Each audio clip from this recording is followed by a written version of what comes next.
Hello everyone, চলে আসলাম আরও একটা নতুন সিরিজ নিয়ে। এবার আমাদের ডেস্টিনেশন ছিল দার্জিলিং আর তার পাশের একটা ছোট্ট গ্রাম তিনচুলে। প্রতি বছর লক্ষাধিক পর্যটক এই দার্জিলিং এবং তার আশেপাশে জায়গা ঘুরতে আসে।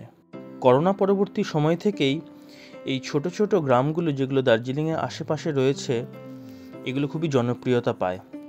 আগেও বহু পর্যটক এসব গ্রামে আসতো, কিন্তু করোনার পরবর্তী সময় সেই সংখ্যাটা উত্তরোত্তর ত্বরান্বিত হয়েছে। এই পর্বে আমি আপনাদেরকে দার্জিলিং এবং তিনচুলে গ্রামে কি করে আমরা ঘুরলাম, কোথায় কোথায় গেলাম, কি করলাম সেই সবটাই আপনাদের দেখাবো। যতটা পারবো তথ্য দিয়ে আপনাদেরকে সাহায্য করব, যাতে পরবর্তীকালে যখন আপনারা এখানে ঘুরতে আসবেন অবশ্যই আপনাদের কিছুটা সুযোগ সুবিধা বাড়বে। তাহলে চলুন শুরু করা যাক আজকের পর্ব। আমাদের দার্জিলিং যাওয়ার জার্নি শুরু হয়েছিল শিয়ালদা থেকে। শিয়ালদা থেকে আপনারা দার্জিলিং যাওয়ার অনেক ট্রেন পেয়ে যাবেন, তবে চেষ্টা করবেন দার্জিলিং মেল যেন আপনারা ধরতে পারেন। দার্জিলিং মেল 10:15-তে শিয়ালদা থেকে ছাড়ে আর এনজেপি পৌঁছায় পরের দিন সকাল 8:05-এ। তো এটা খুবই বেস্ট টাইম আমার মনে হয়, কারণ রাত্রিবেলাও বেশি লেট করে আপনাকে ট্রেনে উঠতে হলো না, আর সকাল হতে হতেই আপনি এনজেপি স্টেশনে পৌঁছে যাবেন।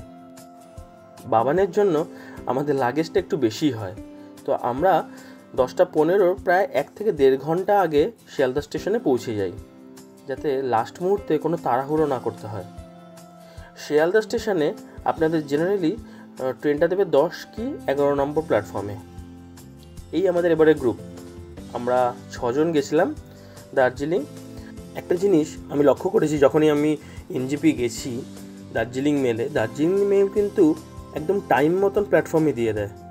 তো আমাদের অ্যানাউন্স হওয়ার পরই আমরা চলে আসি প্ল্যাটফর্মে। আপনাদের জ্ঞাতার্থে জানিয়ে রাখি, দার্জিলিং মেলের ট্রেন নাম্বার হলো 12343 আর আমরা বুক করেছিলাম 3rd AC। টিকিটের দাম পড়েছিল জনপ্রতি 950 টাকার মতন, ইনক্লুডিং অল ট্যাক্সেস। 3rd ACতে একটা সুবিধা যেটা আমার লাগে সেটা হচ্ছে আপনার জার্নিটা খুব আরামদায়ক হয়, আর সকালবেলা আপনি যখন ট্রেন থেকে নামবেন আপনার খুব ফ্রেশ লাগে। স্লিপার ক্লাসের জার্নিটাও যে আরামদায়ক নয় তেমন নয়, কিন্তু আমার মনে হয় ব্যক্তিগত আমার মতামত যে স্লিপার ক্লাসে কিন্তু আগে অনেকটা আরামদায়ক এরকম জার্নি হতো, কিন্তু ইদানিংকালে আমি দেখেছি অনেক কিছু সমস্যার সম্মুখীন হতে হয়, অনেক প্যাসেঞ্জারই অনেক কমপ্লেন করে। তো তার থেকে মনে হয় যদি আপনি অ্যাফোর্ড করতে পারেন 3rd ACতে যাওয়াটাই ভালো।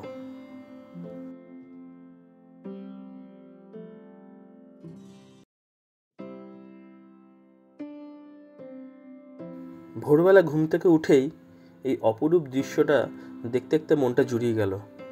আর এরকম দৃশ্য যখন চলতে থাকে, হাতে 1 কাপ চা বা কফিটা খুব দরকার হয়ে পড়ে। আমরা চা কফি সবাই নিয়েছিলাম। আমি পার্সোনালি কফিটাই প্রেফার করি। কফির দাম আর চায়ের দাম এক, আমি জানি না হয়তো আমাদের ভারতবর্ষের রেলে এটা সম্ভব, বাট কফিটা ভালো ছিল। চিনিটা একটু বেশি দিয়ে দিয়েছিল। চিনির পরিমাণটা আমার মনে হয় যে ওরা আগে থেকেই সেরকমভাবে বানিয়ে নিয়ে আসে দুধটা। সবাই মোটামুটি সকালে কিছু টুকটাক খাওয়া দাওয়া করে রেডি হয়ে যাচ্ছিলাম, যে নামার জন্য প্রস্তুতি নিচ্ছিলাম। আর বোন এখানে ফটোশ্যুট করতেই ব্যস্ত। পুরো জার্নিটা ও ফটোশ্যুট করেই কাটালো।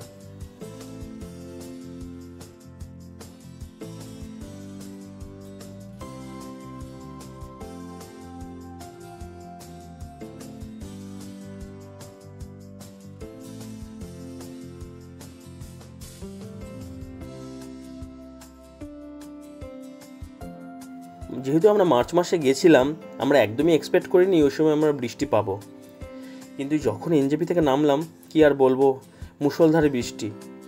আকাশ পুরো কালো হয়ে রয়েছে, মেঘাচ্ছন্ন। কোনোভাবেই আমি বুঝতে পারছিলাম না যে কি করে আমরা আমাদের গাড়ি পর্যন্ত পার্কিংয়ে পৌঁছাবো। আর আমাদের কাছে ছাতাও ছিল না, ফোরকাস্টেও আমরা দেখিনি যে বৃষ্টি ওই দিন হওয়ার কথা আছে। যাকে কোনো মতে তো নেমে গেলাম, নেমে পার্কিংয়ে গাড়ি খুঁজেও পেলাম। এই গাড়ি খুঁজতে গিয়ে বৃষ্টির মধ্যে এক বিড়ম্বনার মধ্যে পড়েছি। সমস্ত জামা কাপড় সবার ভিজে একাকার কাণ্ড। আর যে সুটকেস লাগেজগুলো আমরা এনেছিলাম, যেগুলো ওয়াটারপ্রুফ ছিল সেগুলো তো ভালো, যেগুলো ওয়াটারপ্রুফ ছিল না সেগুলো হয়তো অনেকটাই ভিজে গেছিলো। আলটিমেটলি গাড়িতে পৌঁছে যখন গাড়ি আমাদের ছাড়লো, প্রায় 50 মিনিট আমাদের অতিবাহিত হয়ে গেছে। এখানে আপনাদের একটা ইনফরমেশন দিয়ে রাখি, যেহেতু প্রথমে আমরা তিনচুলেতে যাওয়ার জন্য প্ল্যান করেছিলাম, তো তিনচুলেতে আমরা অভিরাজ হোমস্টেতেই বুকিং করে নিয়েছিলাম। আর অভিরাজ হোমস্টেতে বুক করে আমরা গাড়ির জন্য তার সাথে কথা বলে নিয়েছি। ভদ্রলোক খুবই ভালো, আর যাকে পাঠিয়েছিলেন ড্রাইভার সেও খুব ভালো ছিল। 4000 টাকা নিয়েছিল আমাদের এনজেপি থেকে তিনচুলে নিয়ে যেতে, আর গাড়ি দিয়েছিল বড় গাড়ি। যেহেতু আমরা 6 জন ছিলাম, বাচ্চা নিয়ে 7 জন, তাই আর্টিকা আমাদের দিয়েছিল। আর যাওয়ার পথে দুটো সাইট সিইংও তিনি করিয়েছিলেন। যদিও হোটেলের যে মালিক তার সাথে আমার কথা হয়েছিল, ওনারা 3টে স্পট আমাদের দেখাবেন: Takdah orchid, Teesta valley tea garden আর রঙ্গিল টি গার্ডেন। বাট ওই দিন এত বৃষ্টি হচ্ছিল, আর বৃষ্টি থামছিল, বৃষ্টি হচ্ছিল, তো আমরা অনেকটা ভিজেও গেছিলাম। তো আমরা ডিসাইড করলাম আমরা 3টে দেখবো না, 2টো দেখবো, একটা টি গার্ডেন দেখবো আর একটা তাগদা অর্কিড দেখবো। তো প্রথমে আমরা গেছিলাম এই তিস্তা ভ্যালি টি গার্ডেনটা দেখতে। সত্যি পাহাড়ের বুকে এসে টি গার্ডেন দেখতে আর এরকম মনোরম পরিবেশে যে কি ভালো লাগে সেটা ভাষায় প্রকাশ করা যায় না। তবে আপনাকে এই টি গার্ডেনে ঢুকতে কিন্তু কোনো রকম এন্ট্রি ফিস দিতে হবে না। আর গাড়ির ব্যাপারটা অবশ্যই চেষ্টা করবেন, আপনারা যদি তিনচুলেতে আসেন বা যে কোনো রকমের অফবিট হোমস্টেতে যান, চেষ্টা করবেন সেই হোমস্টের সঙ্গে কথা বলে গাড়িটা বুক করে নেওয়ার। তাতে ওরা চেষ্টা করে আপনাকে বেস্ট গাড়িটা দেওয়ার, আর যাতে আপনার জার্নিটা খুব ভালো হয়। দরদাম আপনি করতে পারেন, বাট রেট জেনারেলি সব গাড়িতে একই রকমই থাকে। আপনি যদি ওদের গাড়ি করে আসেন, একটা সুবিধা হচ্ছে হোমস্টেটা আপনাকে খুঁজতে হবে না। যদি আপনি এনজেপি থেকে গাড়ি নিতেই পারেন, হয়তো ভাড়া এরকম 4000 কি 3800 কি 4200 এরকম হয়তো নেবে, কিন্তু আপনাকে হয়তো অভিরাজ হোমস্টেটা একটু খুঁজতে হলো। কিন্তু হোমস্টে থেকে বুক করলে সেই সমস্যাটা নেই। টি গার্ডেনে এসে আমরা অনেকটা সময় কাটিয়েছিলাম, কারণ যেহেতু বৃষ্টি হচ্ছিল না, আর আমরা শিওর ছিলাম না যে এর পরে আমরা এই তাগদা অর্কিড দেখতে পারবো নাকি, তাই আমরা অনেকটা সময় সেখানে অতিবাহিত করে তারপরে উঠে পড়লাম। তবে একটা জিনিস জাস্ট বলে রাখি আপনাদের, এই যে 3টে স্পট ওরা দেখাবে খুব বেশি কিন্তু দূরত্ব নয়। যেরকম ফোনে ওরা বলছিল যে আপনাকে 3টে স্পট আলাদা আলাদা দেখিয়ে নিয়ে 4000 টাকা, আমি তো প্রথমে ভেবেছিলাম যে 3টে স্পট খুব দূরে দূরে, একটু সময় বেশি লাগবে, বাট তেমন সময় লাগবে না। স্পটগুলো দেখানোর একটা সুবিধা হচ্ছে পরে আপনি এদিক দিয়ে তো আসবেন না, তো স্পটগুলো আপনাকে কভার করতে গেলে মুশকিল হয়ে যাবে। আর সেকেন্ড হচ্ছে একটু সময়টা আপনি এখানে কাটিয়ে স্পটগুলো ঘুরে যখন হোটেলে গিয়ে পৌঁছাবেন, ফ্রেশ হয়ে লাঞ্চের জন্য আপনি চলে যেতে পারবেন। তাগদা অর্কিডটা আমার কাছে খুব আহামরি লাগেনি। অর্কিড যদি দেখা যায় তো খুব ভালো, বাট আদারওয়াইজ খুব সাধারণ। খুবই ছিমছাম পরিবেশ, পর্যটক খুবই কম, যেহেতু এদিকটাতে একটু কম পর্যটকই আসে। আর ফটোশ্যুটের জন্য অবশ্যই ভালো। আমার দিদি, বোন ওরা তো অনেক ছবি তুলেছে, আমি যে তুলিনি সেটা একদম নয়। এটা একটা অর্কিড বাগান। আপনাদের বলে রাখি, এই অর্কিড যখন আপনারা দেখতে ঢুকবেন, আপনাদের কিন্তু টিকিট কাটতে হবে। মাথা পিছু টিকিট ভাড়া হচ্ছে 20 টাকা। আমরা 6 জন ছিলাম, তবে আমার ছেলের টিকিট লাগেনি। 4 বছরের আমার ছেলের বয়স, মনে হয় 5 বছরের নিচে ওরা টিকিট ওদের দরকার হয় না।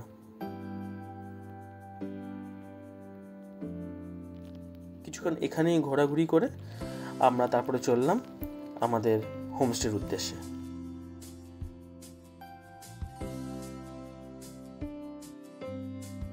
শেষ পর্যন্ত প্রায় 2টো নাগাদ আমরা এসে পৌঁছালাম আমাদের হোমস্টেতে।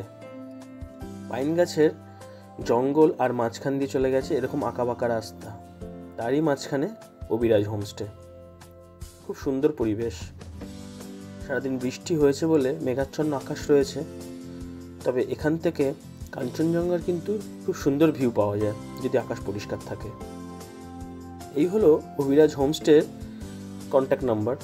আপনারা চাইলে এখান থেকে কন্ট্যাক্ট করতে পারেন, অবশ্য আমি ডেসক্রিপশানে ফোন নাম্বার দিয়ে দেবো।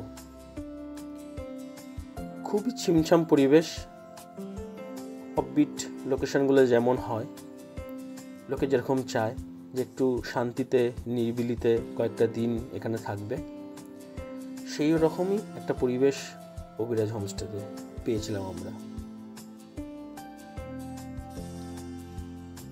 আমরা 2টো রুম বুক করেছিলাম। একটা রুমে আমরা 3 জন ছিলাম, বাচ্চা নিয়ে। আরেকটা রুমে আমরা ছিলাম 4 জন। তো যে রুমটাতে 4 জন ছিলাম, 2টো বেড ছিল, আর 2টো বেড যথেষ্ট বড়, আপনারা চাইলে 6 জনও থাকতে পারবেন। আর যে রুমটায় আমরা 3 জন ছিলাম বাবানকে নিয়ে, আমি, আমার ওয়াইফ আর বাবান, সেখানেও 2টো বেড ছিল, এবং 2টো বেডে 4 জন অনায়াসে আপনারা রাত্রেবেলা ঘুমাতে পারবেন। এই হচ্ছে বাইরে থেকে অভিরাজ হোমস্টে। খুব রঙিন লাগছে, যেমনটা আমি পছন্দ করি, যে খুব গাছগাছালি থাকবে, বসার মতন জায়গা থাকবে, কিছুক্ষণ যেন সময় কাটানো যায়। আর একটু রংচঙে করেছে হোমস্টেটা, তো দেখতে খুবই ভালো লাগছে। চলুন আমি আপনাদের রুম ট্যুরটা দিয়ে দিই। আমাদের রুম নাম্বার ছিল 103। ওরা যখন রুম বুক করছিল, আমি ওভার দ্য ফোন বুক করেছিলাম। প্রথমে 1000 টাকা দিয়ে আমি রুম বুক করি। 2টো অপশান ওরা দিয়েছিল। এক হলো পাকা দালানে আপনি থাকতে পারেন, আরেকটা হলো এরকম কাঠের ঘরে আপনি থাকতে পারেন। এবার দেখুন, ঘুরতে গিয়ে পাকা দালানে থাকার থেকে আমার মনে হয় এরকম কাঠের ঘরে থাকাটাই বেশ ভালো লাগবে আপনাকে। পরিবেশের অনেকটা কাছে আপনার মনে হবে নিজেকে। ঘরটা যথেষ্ট বড় ছিল, যেমন আমি বলেছিলাম 2টো বিছানা ছিল আমাদের ঘরে, 2টো দুদিকে ছিল বিছানা, আর মাঝখানে যথেষ্ট স্পেস ছিল। আপনি আপনার লাগেজ রাখার মতন পর্যাপ্ত জায়গা এখানে পেয়ে যাবেন। আর প্রত্যেকটা ঘরেই এরকম লাগোয়া একটা বারান্দা ছিল। আমরা যে 2টো ঘর নিয়েছিলাম 103 104 পাশাপাশি, সামনেই দেখতে পাচ্ছেন এরকম লম্বা একটা করিডোরের মতন রয়েছে বারান্দা। এখানে বসে আপনারা কাঞ্চনজঙ্ঘার অপূর্ব ভিউ দেখতে পারবেন, তবে খানিকটা, পুরোটা কাঞ্চনজঙ্ঘা এখান থেকে বসে দেখা যায় না। অভিরাজ হোমস্টের এটা কিন্তু পেড প্রমোশন নয়, তো আমার যে জিনিসগুলো ভালো লেগেছিলো অবশ্যই আমি বলবো, আর যেগুলো খারাপ লেগেছিলো সেগুলো আপনাদের সাথে শেয়ার করব, যাতে আপনারা ভবিষ্যতে যদি কখনো অভিরাজ হোমস্টেতে আসার চিন্তাভাবনা করেন, এগুলোকে মাথায় নিয়ে আপনারা ডিসিশন নিতে পারবেন। বাথরুমটা ঠিকঠাক ছিল, খুব যে বলবো পরিষ্কার পরিচ্ছন্ন ছিল তা নয়, বাট ওই চলার মতন আর কি। জলের ব্যবস্থা পর্যাপ্ত ছিল, গরম জল ঠান্ডা জল দুটোই। কোমোড ছিল এখানে। আর একটা যে সমস্যা যেটা আমি দেখেছি এখানে, সেটা হচ্ছে গরম জলের। গরম জল হতে কিন্তু অনেক সময় লাগছিল। মার্চ মাসে আমরা যখন গেছিলাম তখন প্রচণ্ড ঠান্ডা। গরম জলটা খুবই দরকারি, বুঝতেই পারছেন, স্নান করার জন্য গরম জল দরকার পড়ছিল, কিন্তু গরম জল সহজে পাওয়া যাচ্ছিল না। প্রবলেমটা হচ্ছিল যখন সব যারা পর্যটক আছেন এই হোমস্টেতে সবাই একসাথে প্রায় কাছাকাছি সময় গিজার চালিয়ে দিচ্ছেন, তখন সম্ভবত ওনাদের হয়তো লোড নিতে পারছে না, তার জন্য অনেক রুমেই কিন্তু গরম জল আসছিল না ঠিকঠাক। তারপর ওনাদের গিয়ে বলাতে ওনারা হয়তো কিছু রুমে দিচ্ছিল, কিছু রুমে দিচ্ছিল না, এরকমভাবে ওনাদের ইলেকট্রিক মেকানিজম করা আছে। বাট আপনি পেয়ে যাবেন গরম জল, একটু সময় আপনার লাগবে, বাট আপনি পেয়ে যাবেন। আমাদের মাথা পিছু এখানে হোমস্টেতে থাকার জন্য নিয়েছিল 1300 টাকা করে পার ডে। তো আমরা 6 জন ছিলাম, একদিনে আমাদের 7800 টাকা, দুদিনে 15600 টাকা আমাদের এখানে দিতে হয়েছিল। দোতলাতে আপনি যে আমি বললাম যে 2 রকমের রুম আপনি এখানে পাবেন, একটা কাঠের রুম আর একটা হচ্ছে আপনি দেওয়াল করা রয়েছে রুমে। 2 রকমের রুমই কিন্তু আপনি দোতলাতেই পাবেন। গ্রাউন্ড ফ্লোরটা ওরা রেখেছে এরকম ডাইনিং এরিয়ার মতন। আপনাকে এখানে এসে দুপুরে খাবার এবং রাতের খাবারটা করতে হবে। তবে আপনি চাইলে রাতের খাবারটা আপনি আপনার ঘরেও নিয়ে যেতে পারেন, তবে আমরা প্রেফার করেছিলাম এখানে এসে খাওয়াতেই। কারণ ঘরে খেলে যেটা সমস্যা হয় যে ঘর খুব নোংরা হয়ে যায়, আর ঘরে মাটিতে বসে খাওয়া যায় না, তার থেকে এখানে চেয়ার টেবিলে খাওয়াটা আমার মনে হলো বেশি ভালো। আমরা এসেই হাত মুখ ধুয়ে খেতে বসে পড়েছিলাম, কারণ প্রচণ্ড খিদে পেয়ে গেছিলো। সেই সকালে ট্রেন থেকে নামার পর আমরা শুধু মাঝখানে সেবকে এক জায়গায় দাঁড়িয়ে সকালে খাওয়া দাওয়া করেছিলাম, তারপর আর কিছু খাওয়া দাওয়া আমাদের হয়নি। যে জিনিসটা আমার খুব ভালো লাগলো অভিরাজ হোমস্টেতে, দেখুন ভাত একদম গরম। খুব যখন ঠান্ডা হয় গরম গরম খাবার পরিবেশন করলে খেতে একটু তৃপ্তি লাগে। আর রান্নার স্বাদ ছিল খুবই ভালো। একদিন দিয়েছিল চিকেন, একদিন দিয়েছিল ডিম, এইভাবে ওরা মেনুটা ডিস্ট্রিবিউট করে দেয়। তো দুপুরে খাওয়া দাওয়ার পরে আমরা কিছুক্ষণ আশেপাশে একটু হাঁটাহাঁটি করি। এরকম ওরা 2টো জায়গা করে রেখেছে যেখানে আপনি বনফায়ার করতে পারবেন। বাবান তো ওখানে গিয়ে খুব মজা হয়েছে, ওর বড়দাদার সাথে অনেক খেলাধুলা করলো। আমরা এখানে 2 দিন ছিলাম। তার 3 নম্বর দিন আমরা সকালবেলা চেক আউট করে চলে গেছিলাম দার্জিলিংয়ের উদ্দেশ্যে। পরিবার নিয়ে কাটানোর জন্য অভিরাজ হোমস্টে কিন্তু আমার জন্য খুবই ভালো।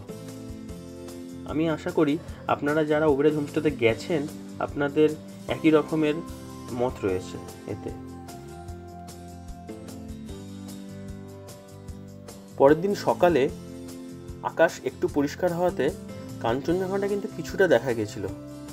তবে যেদিন আমরা চেক আউট করি সেদিনই কিন্তু কাঞ্চনজঙ্ঘার অ্যাকচুয়াল রূপটা আমরা দেখতে পাই। সবাই বলছিল আমরা খুব লাকি যে কাঞ্চনজঙ্ঘা কিছুটা হলেও দেখতে পেয়েছি, কারণ শেষ 2 মাস ধরে এতটাই মেঘলা ওয়েদার ছিল যে কোনোভাবেই কাঞ্চনজঙ্ঘা দেখা যাচ্ছিল না। সামনে আপনারা যে জায়গাটা দেখছেন এটা এই হোমস্টেরই। এখানে বাগান রয়েছে। বাগানের ভিডিওটা আমার করা নেই, তো বাগানে কিন্তু অনেক রকমের ফুল আর ফলের গাছ রয়েছে। সেখানে গিয়েও আপনারা অনেকটা সময় কাটাতে পারবেন। আর রাত্রেবেলা যে বনফায়ারের জায়গাটা দেখালাম সেখানে চাইলে আপনারা মাংস অর্ডার দিয়ে সেখানে গ্রিল করে খেতে পারেন। তার জন্য ওরা আলাদা চার্জ নেয়। সম্ভবত 1 কিলো মাংসের জন্য 1000 টাকা ওরা চাইছিল। তবে আপনাকে আগে থেকে বুক করতে হবে, কারণ ওই সময় যদি কেউ বুক করে রাখে ওরা কিন্তু তাহলে আপনাকে সেটা দিতে পারবে না। ব্যাস, পরের দিন সকালবেলা সূর্য উঠতেই যখন মেঘলা ওয়েদার কেটে গেল, সবাই বেরিয়ে পড়লাম আশেপাশে ঘুরতে আর ছবি ভিডিও করতে। অ্যাজ ইউজুয়াল ঘুরতে এসে ছবি ভিডিওটা না হলে ঠিক মনটা ভালো লাগে না।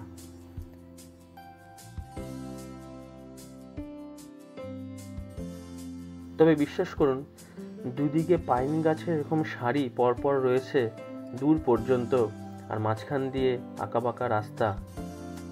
আপনার সত্যি খুব ভালো লাগবে এখানে অনেকটা সময় থাকতে পেরে।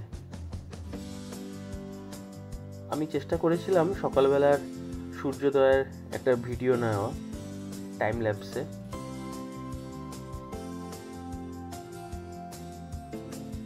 সূর্যোদয়টা আপনি একদম আপনার বারান্দা থেকে দেখতে পারবেন, চাইলে আপনার ঘর থেকেও দেখতে পারবেন। তবে আমরা একসাথে হয়ে বারান্দায় বসে কফি খেতে খেতে এটা উপভোগ করেছি। অসাধারণ একটা পরিবেশ।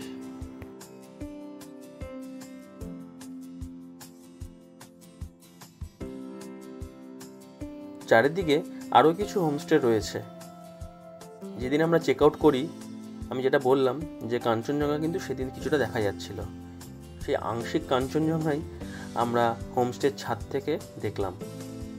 চেষ্টা করলাম ক্যামেরা বন্দি করতে, কিন্তু খালি চোখে যতটা ভালো দেখা যায় আপনারা সবাই জানেন যে ক্যামেরাতে, অন্তত মোবাইলের ক্যামেরাতে সেরকম ভালো দেখা যায় না। আশপাশটা কিন্তু এরকম পাইন গাছে সারি সারি গাছ দিয়ে ভর্তি।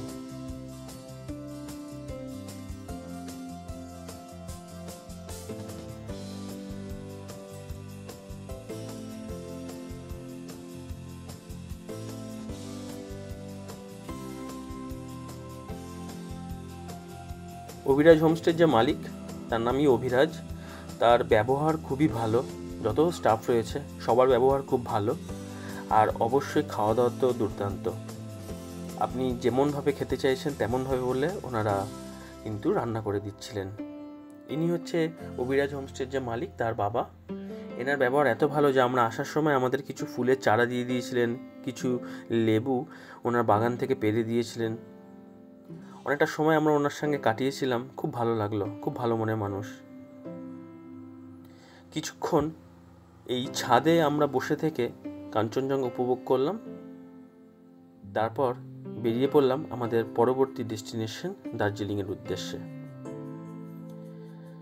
এটা একটা রুম, যে রুমটা আপনারা যদি ওই দেওয়ালের মানে ইট কাট পাথরের ঘরে যদি থাকতে চান তাহলে আপনি থাকতে পারেন। সেই রুমটা এরকমই, একই রকম টাইপেরই, শুধু আমার মনে হয় কাঠের রুমের থেকে এই রুমটা একটু বেশি পরিষ্কার পরিচ্ছন্ন। অবভিয়াসলি কাঠের রুমগুলো অতটা পরিষ্কার পরিচ্ছন্ন রাখাটা হয়তো সম্ভব হয় না। এই রুমটা থেকে যারা ছিলেন তারা চেক আউট করে যাওয়াতে রুমটা খোলা ছিল, তাই আমি ভিডিওটা করতে পেরেছিলাম।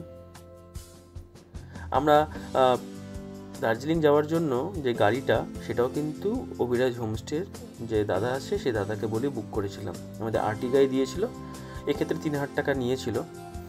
আমি আরও কিছু গাড়ি মানে ফোন করে জিজ্ঞেস করেছিলাম, তারাও কিন্তু এরকম 3,000 টাকা রেটই বলছিল।